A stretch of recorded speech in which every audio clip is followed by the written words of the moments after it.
Buenas noches, amigos televidentes, una vez más con ustedes en este su programa Hablemos Palabra a Tiempo, en su segmento Hablemos de Calidad, Palabra a Tiempo se llama el programa, y nuestro segmento Hablemos de Calidad todos los martes de 7 a 8 de la noche aquí en su canal.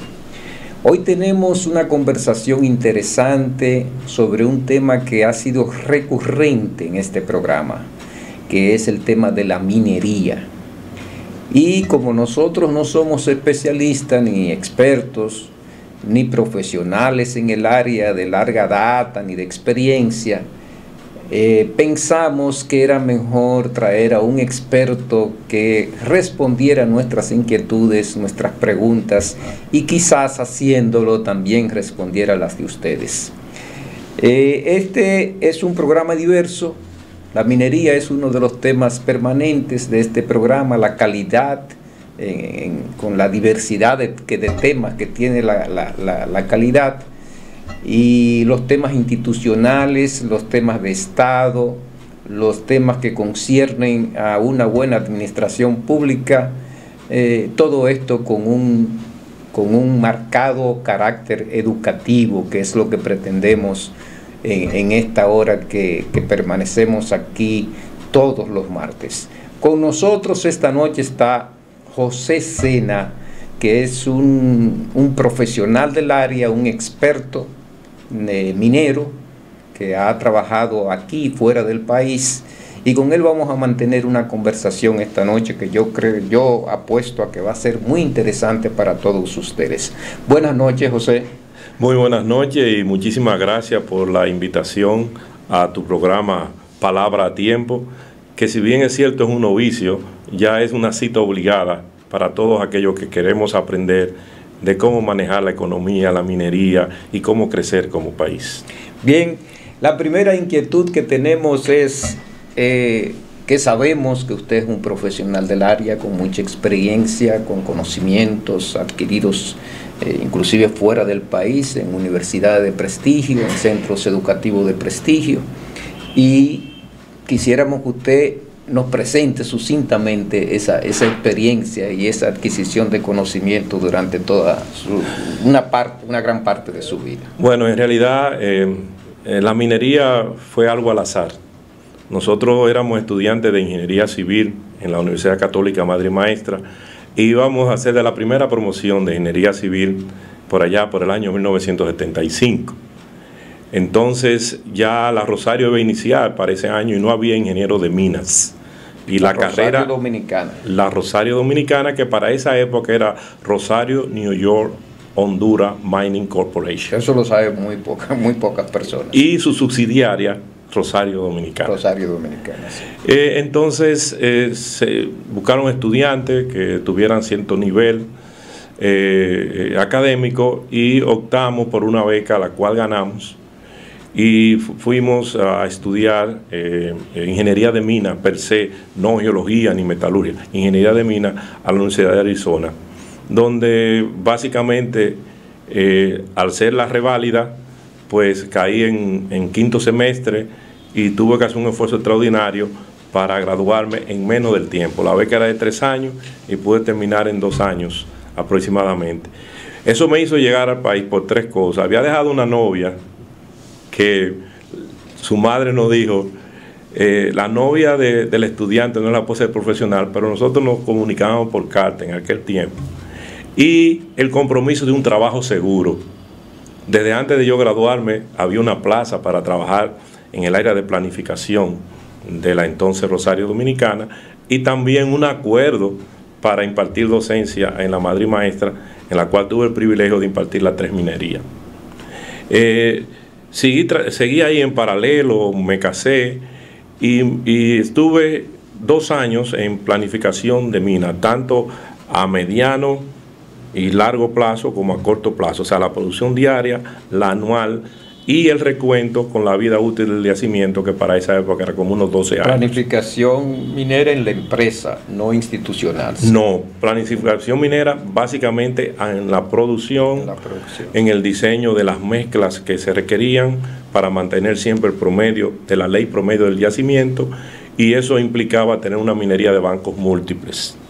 Entonces, ahí duré yo mis primeros 14 años y hice una carrera en donde después de 2 años en planificación minera, pues pasé a operaciones como supervisor, después fui supervisor general de operaciones mineras y presas de colas, fui supervisor de barrenación y explosivos, después fui superintendente de minas, gerente de minas, hasta llegar a ser el primer gerente dominicano, y estuve en la posición desde el año 87 hasta el 91, donde gano un concurso internacional y me voy a estudiar, y me voy a trabajar con Billington para Colombia.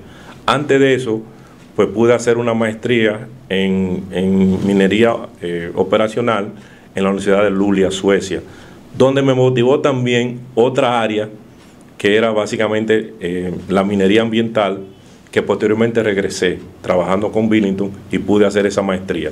Con Billington, en ese tiempo la minería ambiental, una primicia, estaba en sus inicios. Estaba en sus inicios básicamente por los nórdicos. Como los suecos inventaron el cinturón de seguridad, también ya ellos tenían grandes impactos ambientales, especialmente por sus periodos invernales de 9 meses, con mucha escurrentía de agua, y tenían que cerrar minas. Entonces había todo una filosofía de preservar los pinos y de evitar la contaminación de las aguas superficiales y subterráneas en el deshielo del periodo de nieve, que era de 9 meses. Entonces pues me involucré en eso, y en Billington duré 5 años en Colombia, llegué a ser gerente de minas y puntualmente vicepresidente de operaciones. De ahí pasé a Australia, a la refinería de Yabulu, donde fui gerente de mezcla de material. Es un caso muy importante. O sea, se había acabado todos los recursos minerales y la materia prima se compraba en 3 países, en Indonesia, en Filipinas y en Nueva Caledonia. Entonces yo tenía que hacer las mezclas de barcos de 60 toneladas a 100 toneladas de minerales de diferentes países para mantener la producción. Después de ahí, pues salgo a Indonesia, donde el grupo Billington pudo adquirir una mina. Entonces fui gerente de la mina, mandando barcos desde Indonesia hasta Australia por un periodo de 2 años.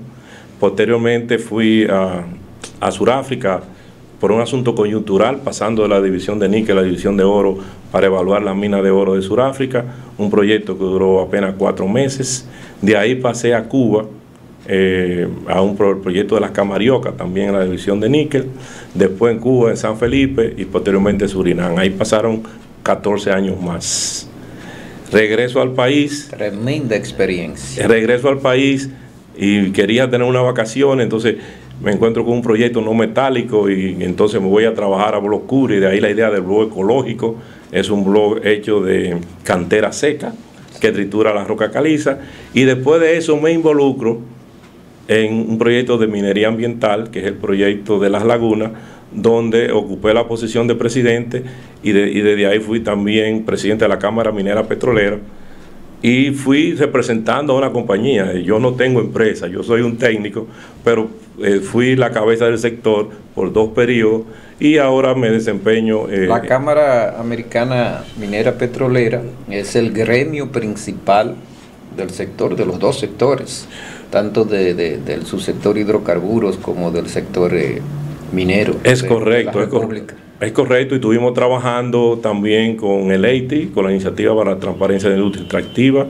Tuve el privilegio de estar en Perú cuando fuimos aceptados como país, el país número 50, y me dediqué a trabajar por 1 año y medio en ese paso, y básicamente aquí estoy. O sea, antes de la iniciativa del Ministerio de Energía y Minas con el EITI, la iniciativa para la transparencia de las industrias extractivas, así se llama en inglés, ya había un antecedente. Sí, eso había iniciado mucho antes, debido, básicamente, comenzó como por el 2002 con la iniciativa de Tony Blair, donde le decía a las empresas inglesas que publicara lo que ellos daban y pagaban por un mal manejo de recursos de mineros donde todo iba a la familia gobernante y no había desarrollo social en las áreas minadas. Entonces nosotros traímos eso, la Cámara la trae, pero esa iniciativa requiere que sea el gobierno quien la adopte.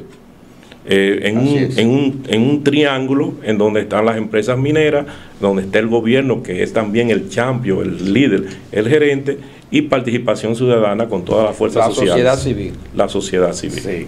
Bueno, pues se ha avanzado mucho con esa iniciativa en el Ministerio de Energía y Minas. Ya se produjo el primer informe para conquistar la condición de país cumplidor, ese es el término, sí. País cumplidor. Como ven ustedes, amigos televidentes, una experiencia vastísima. Yo creo que esa experiencia abarca toda la cadena de valor de la minería. Anduviste toda la cadena y no solamente tiene experiencia aquí local, sino internacional, incluyendo Europa, incluyendo Asia, incluyendo África, América Latina, Cuba, Centroamérica. Bueno, es una experiencia para aprovechar realmente.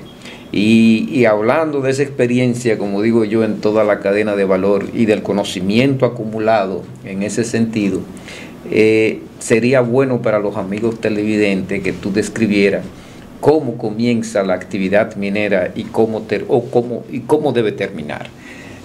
Porque tiene sus fases, sus etapas, en realidad, que quizás los amigos televidentes no conozcan. Gracias por la oportunidad. El negocio minero básicamente cumple un ciclo que se llama así mismo el ciclo minero, que pasa por diferentes fases. La primera fase es la investigación geológica o exploración. Entonces se trata de conseguir hallazgos interesantes que motiven a la empresa, al inversionista, a que pueda aplicar para una concesión de exploración y al mismo tiempo pues trate de buscar fondos en los mercados internacionales. Durante esa fase pues se reúne una serie de geociencias, como son básicamente la geoquímica, por el contenido de mineral que tiene el suelo y el subsuelo, le da unos ciertos indicios. Después viene la geofísica, la conductibilidad de las rocas, define también su composición atómica y define sus características. Y después de eso viene lo que se llama un modelo de bloques, que tiende a calcular un volumen mineralizado dentro de un modelo geológico, que sería el contorno, vamos a decir, del yacimiento que pudiese ser económicamente explotado. Viable. Desde ese punto de vista, pues comienza una fase de cadena de valor, al principio desde el punto de vista técnica, muy específica, pero en caso de que el proyecto pase a su etapa deseada, que es la etapa de explotación, donde ya tendría los permisos de explotación y la licencia ambiental, que a su vez nos lleva a la licencia ambiental a la fase importante, porque el plan de cierre ambiental debe de ir en paralelo o concurrente con la producción. Quiere decir que a medida que usted va impactando el yacimiento, que remueve la capa vegetal, que hace acceso, que hace vías de penetración, construye presas, etcétera, también la obra de ingeniería civil, usted, como sabe meter yacimiento y generalmente la concesión es mayor, usted va creando áreas de amortiguamiento y al mismo tiempo va minimizando los impactos para que a su vez pueda proteger las aguas en esa fase. Ahí hay un elemento importante, José, que es el hecho de que un proyecto minero puede ser económicamente viable y no ser ambientalmente sostenible. Tienen que demostrarse las dos cosas, y de ahí el tema de la licencia ambiental.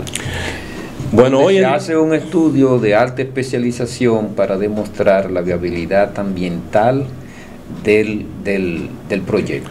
Eso es fundamental. Hoy en día no es posible obtener financiamiento ni tampoco desarrollar un proyecto minero que no tenga su licencia ambiental. Es más, la licencia de exploración es una condición sine qua non para poder definir los términos de referencia que a su vez definen la licencia ambiental, los impactos. Y no solamente los impactos, sino cómo vamos a remediar esos impactos. Y tenemos que ver el proyecto como un ente. Que es un compromiso que se adquiere desde la misma etapa de la exploración.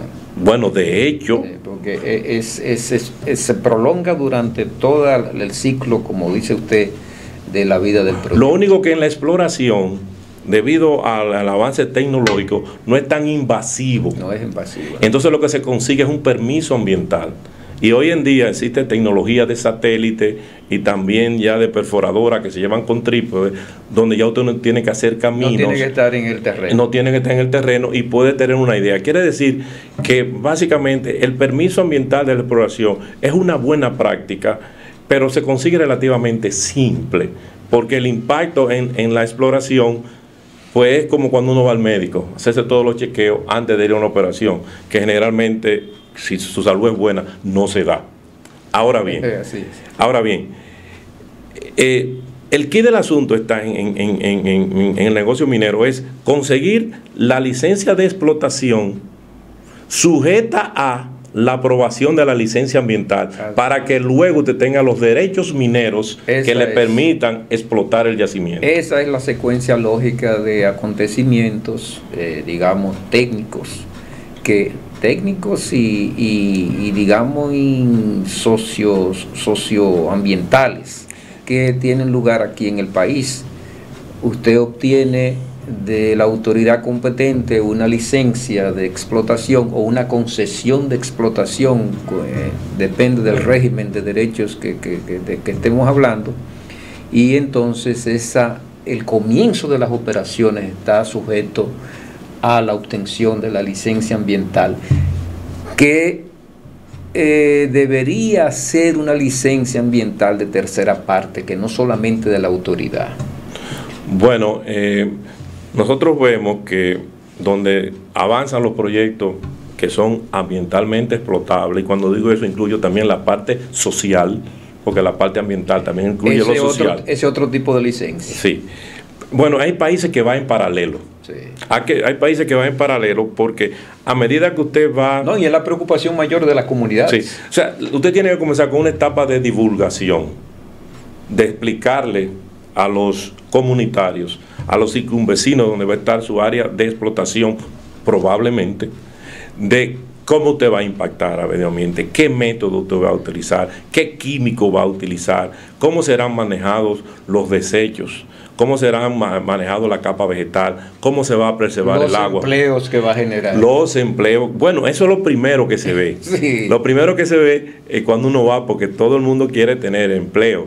Entonces yo quería, cuando usted hablaba de cadena de valor, decirle que, asumiendo que la minería va, que es el objetivo fundamental, de que la minería sostenible, mejor dicho, responsable, sea la que norme las operaciones mineras mundiales, sin excepción, pues cuando usted llega ahí, usted va desarrollando primeramente la cadena de valor técnica en las diferentes ramas de saber de las ingenierías y de empleomanía de personal capacitado, pero paralelamente va desarrollando la cadena de valor administrativa para administrar bien los fondos con todo lo que eso conlleva, pero a su vez viene la cadena de proveedores, que básicamente son las empresas locales, cuando pueden, porque muchas veces hay que adquirirlo de las matrices, pero también viene lo más importante, que es el desarrollo integral comunitario.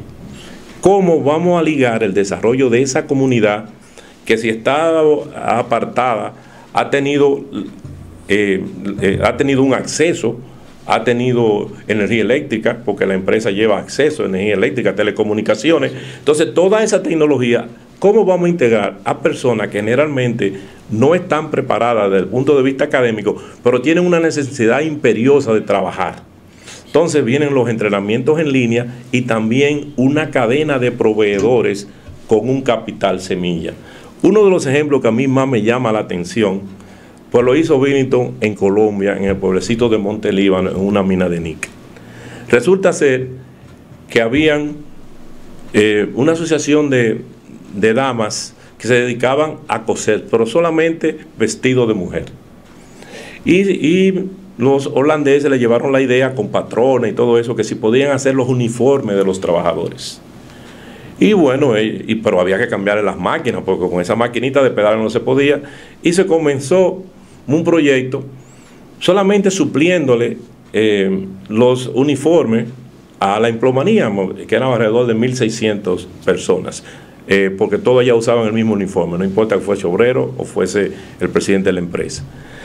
Resulta y viene a ser que a cabo de 5 años ya ella estaba exportando para Estados Unidos jeans, porque después de eso vinieron entrenadores y ahí se creó un modo vivente que garantiza que los ingresos de ese grupo, de esa pequeña empresa, prosigan después de la vida de la mina. Pero en la parte de agricultura se puede hacer muchísimas cosas, muchísimas cosas. Muy bien, pasamos ahora a una pausa y regresamos en breve.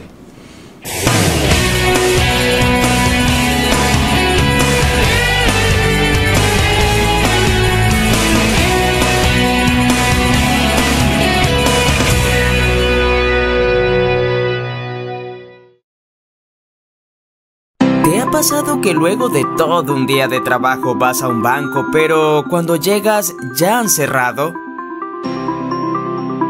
O quizás has tenido que manejar 30 minutos para ir al banco cuando en realidad tenías una sucursal muy cerca de ti. Ya no más. En bancos.do puedes encontrar todas las sucursales de todos los bancos en República Dominicana. Encontrarás sus horarios, teléfonos, correos y hasta un mapa de su ubicación exacta. Podrás filtrar por pueblo o ciudad, si abre los domingos, si abre de noche, si está en una plaza o buscar la palabra clave que deseas. También podrás valorar cada sucursal. Puedes entrar desde cualquier dispositivo que tengas. ¿Qué esperas? Entra a bancos.do.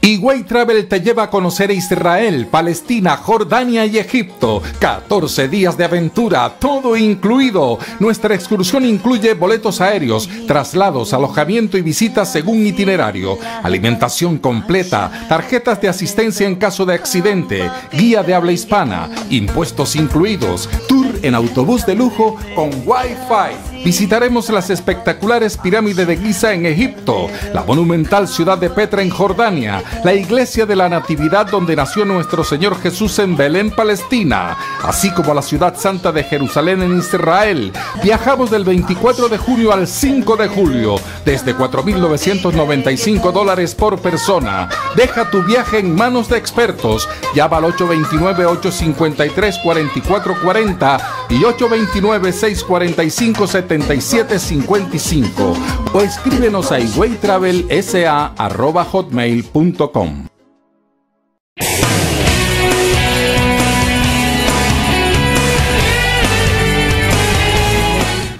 Seguimos con el desarrollo de su programa Palabra a Tiempo en su segmento Hablemos de Calidad y de otros temas. Hoy con la presencia de un amigo profesional experto en el tema de la minería. José Sena está con nosotros esta noche conversando sobre diversos tópicos de este importante sector de la vida nacional, de la economía y de la vida nacional, porque tiene que ver con su desarrollo.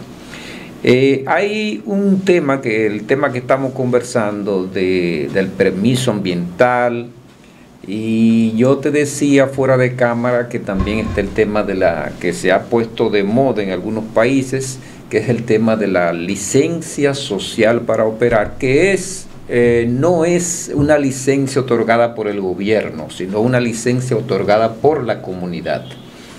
Es lo que tú me decías, que la empresa explica el proyecto, explica de manera sistémica todas sus ventajas y también, ¿por qué no?, algunos de sus inconvenientes. Sí. Y la comunidad, dada esa explicación y la objetividad de esa explicación, entonces conviene formalmente dar una especie de permiso que se llama así licencia social para operar. que tú me decías del caso de Colombia, que hubo ahí un incidente con esta licencia. Sí, bueno, en realidad, si nosotros vemos la ley, si nosotros nos vamos a las leyes ambientales de los países, tanto desarrollados como no desarrollados, pues dentro de la licencia ambiental, intrínsecamente está la aceptación social. Es un solo paquete. Y básicamente es una secuencia de informaciones de toda la fase del proyecto, desde sus inicios hasta su plan de cierre, desde el tipo del ecosistema que vamos a alterar y cómo quedará el nuevo ecosistema, si vienen las mismas especies, si no. Entonces, se le da toda esa parte. ¿Hasta qué punto podría ser restaurado el ecosistema intervenido o el sistema, el ambiente intervenido? Bueno, hay diferentes maneras de hacerlo. El que todo el mundo desearía sería revertir el daño y sembrar, reforestar, restaurar. En muchos casos no es posible. Por ejemplo, en una cantera en San Antonio, Texas, que hoy es un mall, se llama The Quarry, la cantera, pues hubo una fábrica de cemento que ahí llegó a una profundidad de 180 metros, con bancos de 12 metros de altura. Eso era roca caliza, tenían problemas de agua, pero esto el agua iba a un punto inferior y era bombeada, y decidieron hacer un centro comercial y eso se usó para parqueo. Entonces, las áreas de amortiguamiento fuera del tajo, en este caso negativo, una pirámide truncada negativa, pues básicamente sirvió para parqueo y estacionamiento. Es un caso muy importante. No, pero en China... Yo he visto florecer obras de infraestructura en los lugares donde antes había una minera a todo vapor. Bueno. Y también he visto una restauración parcial y más que parcial, más que satisfactoria de los lugares intervenidos. Bueno, depende del material. Por ejemplo, en el caso de las lateritas, algo que nosotros lo vivimos a diario con la explotación de Falcon Bridge, el caso de Loma Ortega. Loma Ortega fue minada y fue restaurada y básicamente tiene la misma flora y fauna y sus cursos de agua o río tan idénticos. Inclusive ya es un sitio idóneo, como lo fue hace 25 años, para que los veganos subieran a Loma Ortega a ver su ciudad. Eso es posible. La minería es una de las actividades que más utiliza el agua. Y ahora hay empresas mineras que devuelven el agua prácticamente en condiciones de alta potabilidad. Bueno, eso es importante, pero yo quería hablar aquí, como esto es educativo, de que el agua potable básicamente es un total, es un 3% del total y pasa por el ciclo del agua. Pero en las actividades humanas, quien usa más el agua es la agricultura, con un 80% en promedio. El 10% es para consumo humano y hidroeléctrica y el otro es para las empresas. De ese 10%, la minería usa el 3% de ese 10%. Y es una de las empresas que por su característica recicla el agua porque no puede generar efluentes ya que están contaminados por las reacciones químicas de sus procesos, especialmente cuando son hidrometalúrgicos. Lo que quiere decir que dentro de ese contexto del agua, pues la minería sabe la responsabilidad que le toca y es uno de los aspectos importantes porque el agua es un mineral. Algo que no hemos tratado es que cuando usted hace un pozo, usted está haciendo una explotación de minería subterránea y muchas veces los yacimientos, por un hecho al azar de la naturaleza misma, la formación volcánica, pues donde hay minería no hay agricultura o se alejan de los cauces de los ríos. Eso no se aplica al oro aluvional, obviamente, porque nace de los mismos cauces. Pero los yacimientos de origen volcánico, producto de flujo volcánico y desplazamiento tectónica de placas, pues básicamente esa tierra, ese subsuelo no es fértil como los demás, cosa que es importante. Ahora, la minería, para poder mantenerse como empresa, debe de cumplir al máximo con los planes de cierres ambientales y crear un desarrollo integral de las comunidades circunvecinas que persista más allá de la vida útil de la mina. Y para eso hay que trabajar unido con el Estado, con las comunidades y con la responsabilidad social de la empresa minera. Y el plan de cierre ambiental en muchas legislaciones está garantizado, o sea, los fondos para cumplir con ese, porque el tema de esta sostenibilidad durante toda la cadena, en el transcurso de toda la cadena, o sea, la actividad minera es dinámica. En todas las etapas hay un compromiso con el ambiente. No es que cierre y tengo el compromiso y que voy a hacer el trabajo ya al final. No, es durante todo el transcurso de las actividades que hay un compromiso con la protección del medio ambiente y sobre todo en caso de que existan ecosistemas vitales, cuencas hídricas, las cuencas hidrográficas, como se le llama. Hay un compromiso permanente, a veces financieramente garantizado y establecido en las legislaciones. Como un ejemplo práctico, el proyecto de las lagunas, de la cual yo fui presidente y me siento todavía en la Junta de Directores, es un proyecto de remediación ambiental.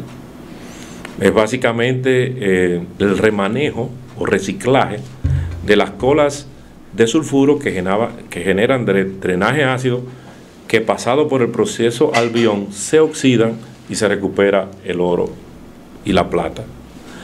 Ahora bien, el plan de cierre concurrente nosotros lo iniciamos del primer día de la operación y el plan de cierre final lo llevamos a costos operacionales y tenemos una cuenta bancaria donde está listo el dinero para hacer el cierre del proyecto. Es algo ya obligatorio.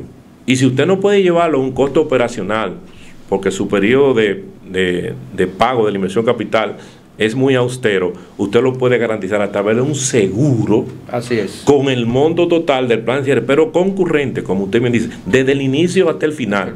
Y después que entrega, tiene que tener un tiempo X para que los puntos de monitoreo garanticen a la sociedad y al país que no está contaminando o que la contaminación es permisible, porque todo lo que hace el hombre contamina. Como ustedes ven, pueden notar, amigos televidentes, las cosas no son exactamente y a veces ni remotamente como las plantean lo que nosotros hemos llamado los fundamentalistas antimineros.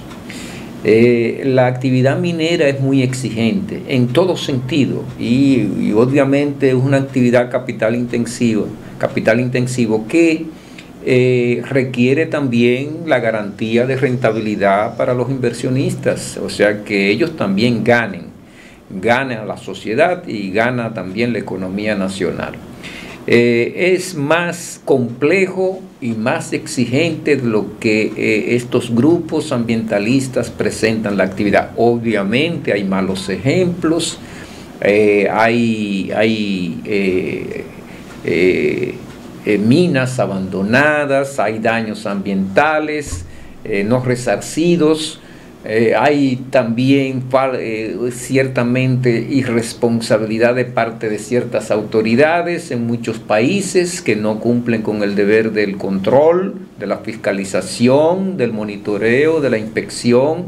Hay de todo, pero la minería moderna se ha planteado muchos retos y uno de los principales retos, y como dice José, que una actividad minera no puede comenzarse si no tiene la licencia ambiental, no puede comenzar. Sencillamente los inversionistas no van a dar su dinero si no hay una licencia social, porque es un riesgo. No tenerla es un riesgo. Obviamente. Y nadie quiere. Se trata de minimizar los riesgos de la inversión. Entonces nadie quiere agrandarlos. No, y que la minería responsable es parte de una ecuación interesante, que cuando toquemos ese tema yo lo voy a mencionar. O si usted quiere lo abordamos ahora. Muy bien, no, pues vamos. Bueno, el concepto de la minería responsable, con lo cual usted escribió un libro, yo quería extenderme más del concepto socrático de la responsabilidad. La minería responsable fue lo que describimos anteriormente con el compromiso ambiental, social, de ganar, que le deje una rentabilidad a los inversionistas y también al país anfitrión de un recurso no renovable y que pueda generar un encadenamiento posterior a la mina de negocios para que la gente pueda mantener su modo vivente.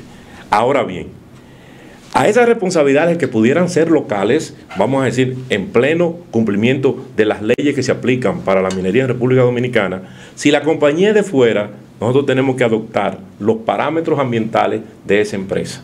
Por ejemplo, si es Canadá, sí, lo adoptamos. Lo tiene muy exigente. Sí. Si es Australia, si es Estados Unidos, si es España, tenemos que adoptarlo. Pero hay otra cosa. Si el país donde está la mina, de ahí es donde yo vengo, la responsabilidad de los retos, y somos signatarios de la ITI, también tenemos que llevar la transparencia a nuestras actividades. Rendición de cuentas. Rendición de cuentas.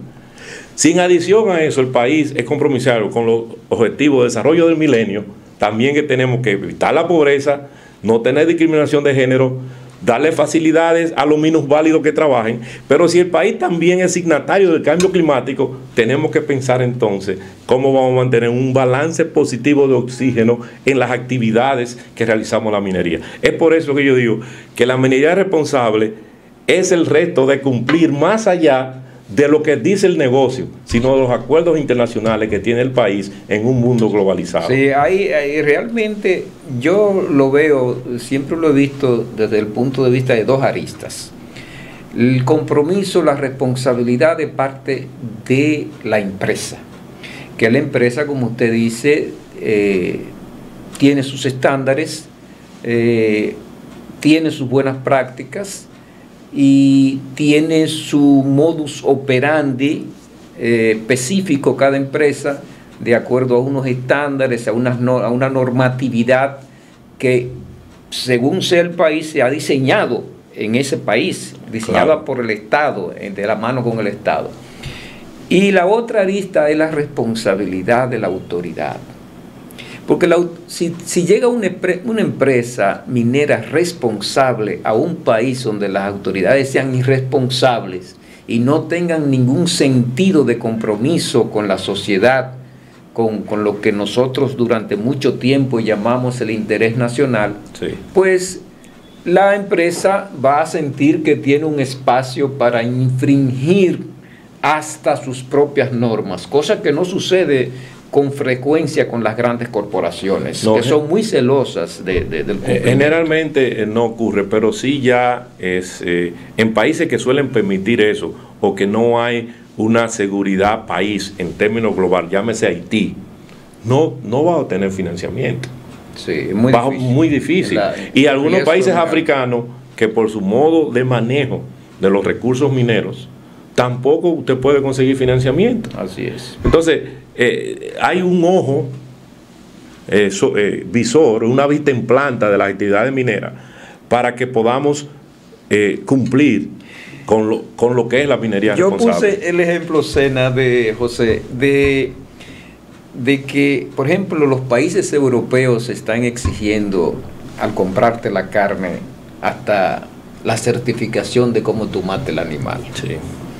Pues lo mismo pasa con las grandes empresas mineras. Los inversionistas quieren saber muchas cosas antes de colocar su dinero.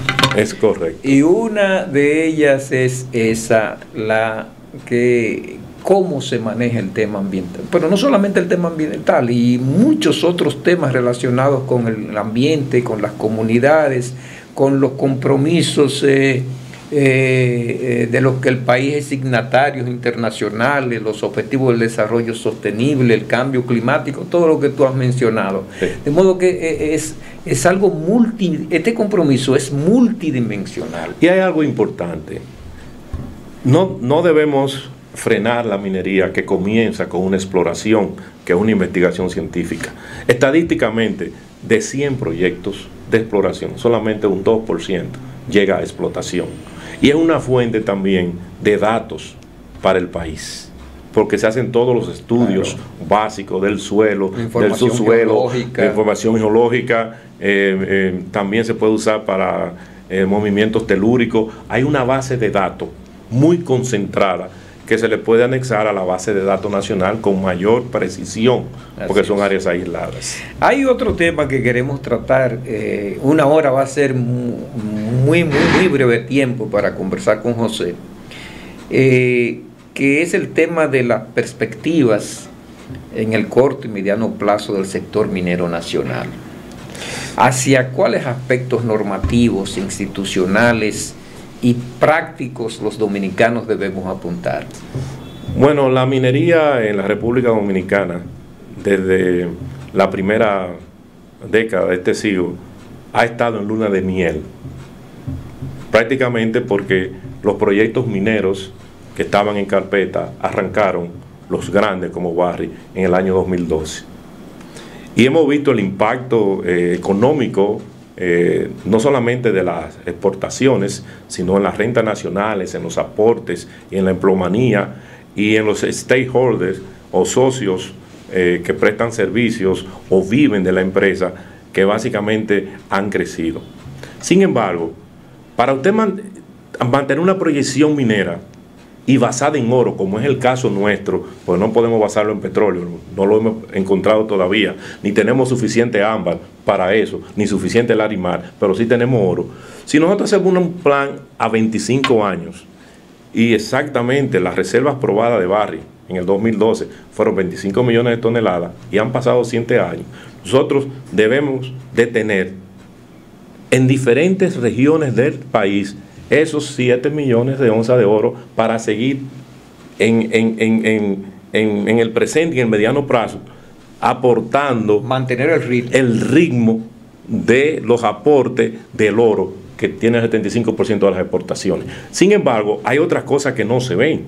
O sea, el país tiene riquezas importantísimas donde el Estado debe acelerar la permisología, y me refiero al área no metálica.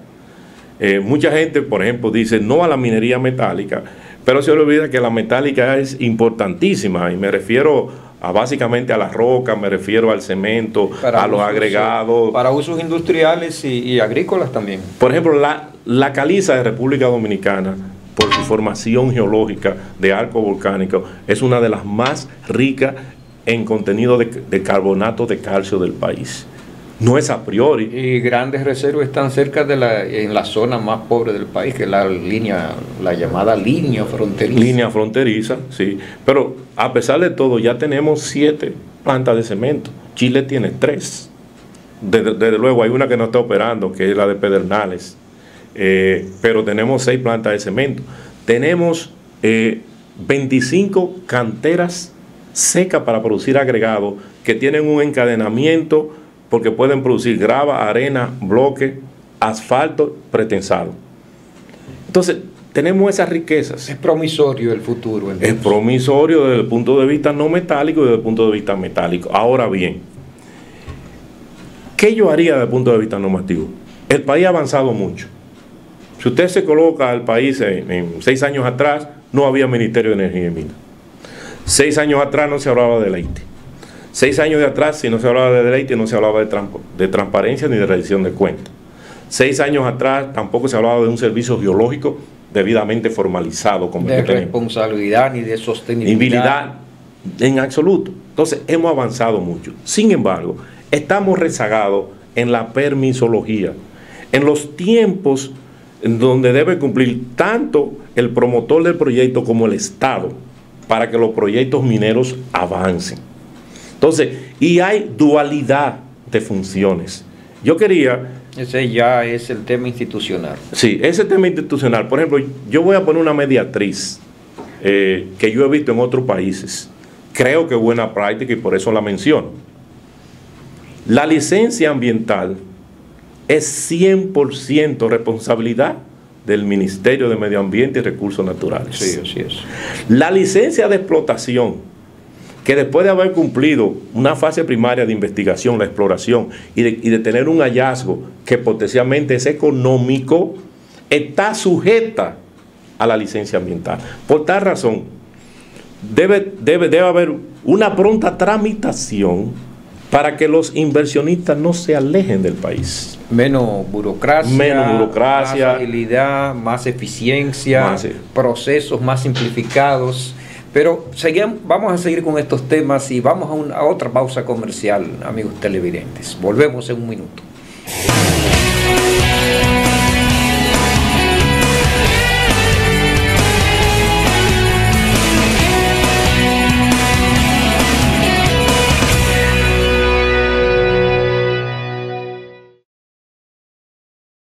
¿Te ha pasado que luego de todo un día de trabajo vas a un banco, pero cuando llegas ya han cerrado? O quizás has tenido que manejar 30 minutos para ir al banco cuando en realidad tenías una sucursal muy cerca de ti. Ya no más. En bancos.do puedes encontrar todas las sucursales de todos los bancos en República Dominicana. Encontrarás sus horarios, teléfonos, correos y hasta un mapa de su ubicación exacta.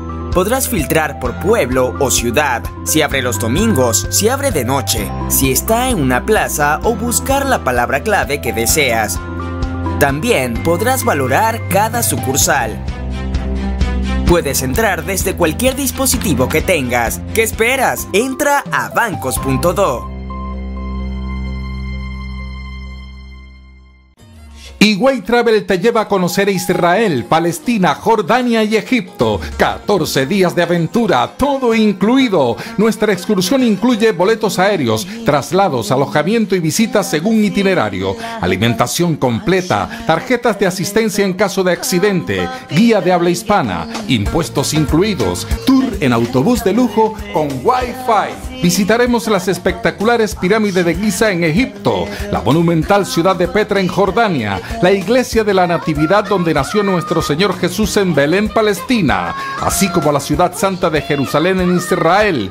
Viajamos del 24 de junio al 5 de julio, desde $4,995 por persona. Deja tu viaje en manos de expertos. Llama al 829-853-4440 y 829-645-7755 o escríbenos a higüeytravelsa@hotmail.com.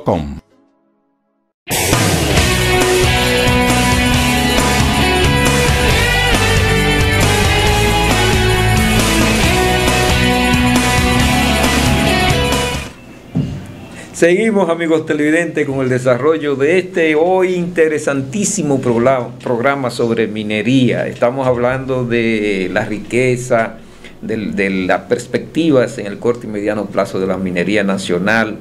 José Sena nos dice que sí, que hay muy buenas perspectivas, subsanando algunas deficiencias que tenemos y que podemos aprovechar como Dios manda la riqueza que la naturaleza puso en nuestras manos para aprovecharla convenientemente y sin minar las condiciones de vida de las generaciones futuras, o sea, con un compromiso intergeneracional claro. Hay una pregunta que mucha gente se hace: ¿es realmente considerable la riqueza y variedad de los recursos mineros del país?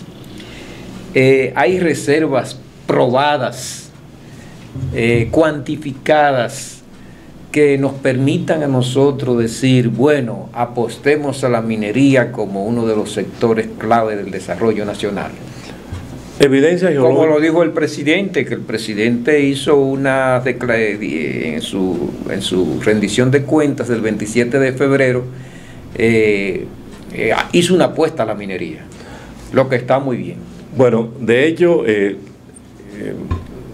la riqueza geológica de la República Dominicana crea un hecho insólito: yacimiento de categoría mundial en un terruño isleño. Sí. Es muy atípico. Es muy especial. Entonces vemos que, dado a esa formación en donde a las cadenas de las Antillas Mayores, desde el punto de vista físico, la República Dominicana es la que tiene la mayor anchura y la mayor altura, pues también tiene los mayores recursos. Podemos apostar a la minería porque sabemos, y yo creo que el presidente supo esto, porque en Dajabón, en un proyecto de Unigold, en el mismo yacimiento que pasa a la frontera, donde Newmo en su momento dado estaba haciendo contacto con Unigol, hay reservas probables, porque todavía no hay financiamiento de un método, de 40 millones de onzas de oro.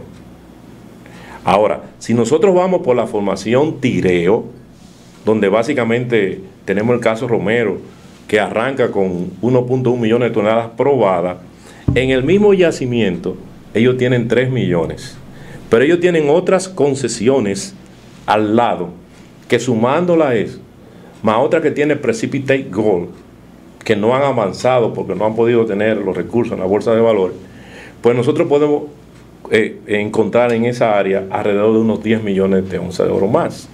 Ya tenemos 50. Hay algo interesante, el ejemplo que de Cormidón, de pasar de una minería a cielo abierto, una minería subterránea, es un caso que muy pronto lo podemos ver en Barry, porque la mayoría de los sondeos han quedado colgados en profundidad con mineral, y no sé si el costo-beneficio, y es una decisión de Barry, no mía, pero como técnico puedo darle esa alternativa, de que quizás es más rentable irse a subterránea y no seguir con ese tajo, con una remoción de capote enorme y distancia bastante larga, costosísima. Quiere decir que apostar a la minería ha sido una buena decisión. Le comentaba la riqueza también en la parte no metálica ya mencionada, pero también tenemos una parte en donde el país se ha ganado una distinción especial, y es en la pequeña minería. La pequeña minería impacta al medio ambiente igual o más que la minería a gran escala, porque son minerías de cosecha, de abandono, de subsistencia, en donde no se crece, en donde hay muchos accidentes fatales, donde no se cumple nada. Sin embargo, algunos países vinculada con la gran minería.